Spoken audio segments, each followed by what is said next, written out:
بسم اللہ الرحمن الرحیم۔ ناظرین کرام، السلام علیکم ورحمۃ اللہ وبرکاتہ۔ حضرت یوشع علیہ السلام حضرت موسیٰ علیہ السلام کے اصحاب میں حضرت ہارون علیہ السلام کے بعد سب سے عظیم المرتبت ساتھی تھے۔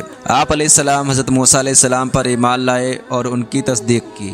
حضرت خضر علیہ السلام سے ملاقات کے سفر میں آپ حضرت موسیٰ علیہ السلام کے ساتھ تھے اور ان کے وصال ظاہری تک ساتھ ہی رہے۔ حضرت موسیٰ علیہ السلام کی وفات کے بعد آپ علیہ السلام کو نبوت عطا ہوئی۔ آپ علیہ السلام نے جبارین کے خلاف جہاد فرمایا اور فتح حاصل کی۔ آپ علیہ السلام کی سیرت پاک آگے بیان کی گئی ہے، ملاحظہ فرمائیں۔ قرآن پاک میں دو مقامات پر آپ علیہ السلام کا تذکرہ موجود ہے، البتہ دونوں جگہ صراحت کے ساتھ آپ علیہ السلام کا نام مبارک مذکور نہیں۔ سورہ مائدہ آیت نمبر 23، سورہ کہف آیت 59 تا 65۔ حضرت یوشع علیہ السلام کا تعارف۔ آپ علیہ السلام کا نام یوشع اور نسب نامہ یہ ہے: یوشع بن نون بن افرائیم بن حضرت یوسف علیہ السلام بن حضرت یعقوب بن اسحاق بن ابراہیم علیہ السلام۔ حضرت موسیٰ علیہ السلام کی خدمتگاری۔ آپ علیہ السلام حضرت موسیٰ علیہ السلام کے خدمتگار اور انتہائی قریبی ساتھی تھے۔ جب حضرت موسیٰ علیہ السلام حضرت خضر علیہ السلام سے ملاقات کے لیے تشریف لے گئے تو اس وقت آپ ہی حضرت موسیٰ علیہ السلام کے ہمراہ تھے۔ حضرت موسیٰ علیہ السلام نے قوم جبارین کے احوال معلوم کرنے کے لیے چند افراد کو بھیجا تو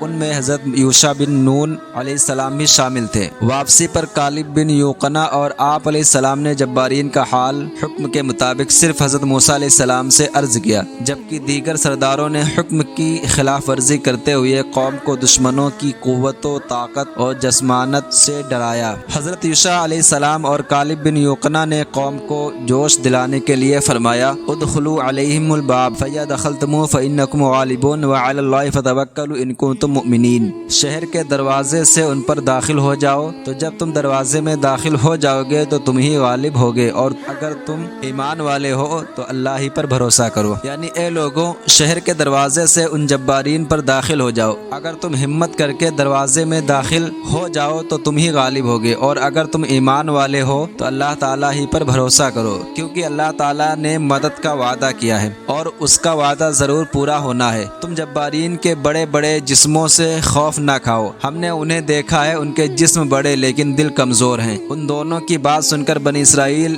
بہت برہم ہوئے اور جوش میں آنے کی بجائے الٹا انہی کے خلاف ہو گئے۔ جب حضرت موسیٰ علیہ السلام کی وفات کا وقت قریب آیا تو آپ نے بنی اسرائیل کے سامنے کھڑے ہو کر ایک خطبہ ارشاد فرمایا، جس میں انہیں وعظ و نصیحت فرمائی اور حضرت یوشع بن نون علیہ السلام کو بنی اسرائیل پر اپنا خلیفہ نامزد کیا۔ میدان طیہ میں ہی حضرت موسیٰ علیہ السلام کا وصال ہوا، اور جب اس میدان میں بنی اسرائیل کے 40 سال مکمل ہو گئے تو اللہ تعالیٰ نے حضرت یوشع علیہ السلام کو نبوت عطا فرمائی اور جبارین کے خلاف جہاد کا حکم دیا۔ چنانچہ آپ علیہ السلام نے باقی ماندہ بنی اسرائیل کو لے کر جبارین کے خلاف جہاد فرمایا۔ حضرت ابو ہریرہ رضی اللہ تعالیٰ عنہ سے روایت ہے، رسول اللہ صلی اللہ علیہ وسلم نے ارشاد فرمایا، ایک نبی حضرت یوشع بن نون علیہ السلام غزوہ کے لیے تشریف لے گئے اور اپنی قوم سے فرمایا، جس شخص نے ابھی نکاح کیا ہو اور اب تک اس نے شب زفاف نہیں گزاری اور وہ یہ عمل کرنا چاہتا ہے تو وہ میرے ساتھ نہ چلے، اور وہ شخص بھی نہ جائے جس نے مکان بنایا اور ابھی تک اس کی چھت نہیں ڈالی، اور نہ وہ شخص جائے جس نے بکریاں اور گابن اونٹنیاں خریدی ہو اور وہ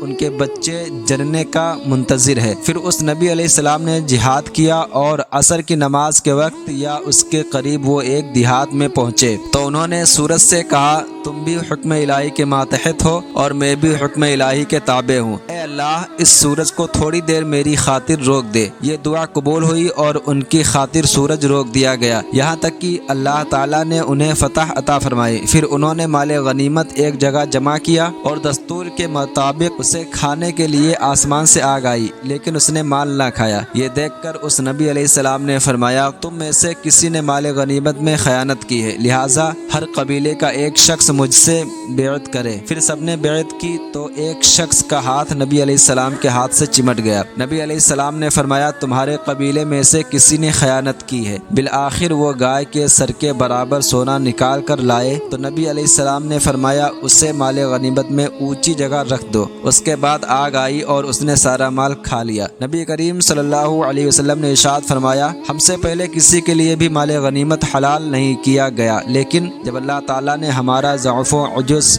دیکھا تو ہمارے لیے مال غنیمت حلال کر دیا۔ حضرت حضرت وزین بن عطا رحمۃ اللہ علیہ فرماتے ہیں اللہ تعالیٰ نے حضرت یوشع بن نون علیہ السلام کی طرف وحی فرمائی کہ میں تمہاری قوم کے 1,40,000 نیک لوگوں اور 70,000 برے لوگوں کو ہلاک کر دوں گا۔ حضرت یوشع علیہ السلام نے حکمت جاننے کے لیے عرض کی اے میرے رب تو ان کے برے لوگوں کو ہلاک فرما دے، لیکن ان کے نیک لوگ کس بنا پر ہلاک کیے جائیں گے؟ ارشاد فرمایا یہ برے لوگوں کے پاس جاتے اور ان کے ساتھ کھاتے پیتے ہیں اور میری ناراضی سے صرف نظر کر کے ان کے گناہوں اور نافرمانیوں پر غصہ نہیں کرتے۔ الامان والحفیظ، اس سے معلوم ہوا کہ اللہ تعالیٰ کے نافرمانوں کی صحبت میں بیٹھنا اور قدرت کے باوجود انہیں رب تعالیٰ کی نافرمانی سے منع نہ کرنا اور برائیوں سے نہ روکنا نیک لوگوں کو بھی اللہ تعالیٰ کے غضب و عذاب میں مبتلا کر دیتا ہے۔ آپ علیہ السلام اللہ تعالیٰ سے ڈرنے والے، اس کے انعام یافتہ بندے اور انتہائی شجاع و بہادر تھے۔ قرآن پاک میں ہے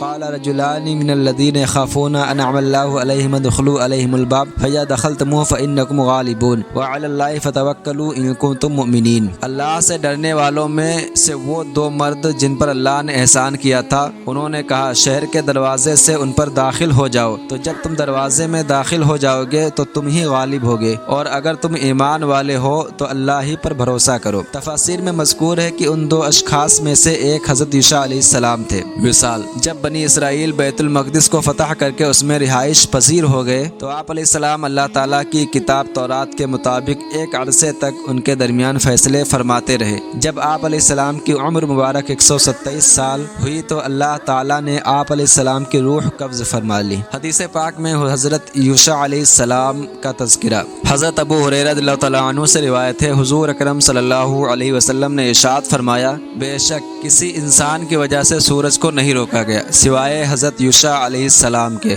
ان کے لیے ایک رات سورج غروب ہونے سے روک دیا گیا یہاں تک کہ آپ علیہ السلام بیت المقدس پہنچ گئے۔ یہاں ایک بات قابل توجہ ہے کہ بعض روایات میں ہے کہ حضرت موسیٰ علیہ السلام کے لیے بھی سورج روکا گیا۔ ان دونوں میں باہم کوئی اختلاف نہیں، کیونکہ حضرت موسیٰ علیہ السلام کے لیے سورج کو طلوع ہونے سے روکا گیا جبکہ حضرت یوشع علیہ السلام کے لیے سورج غروب ہونے سے روکا گیا۔ واللہ اعلم۔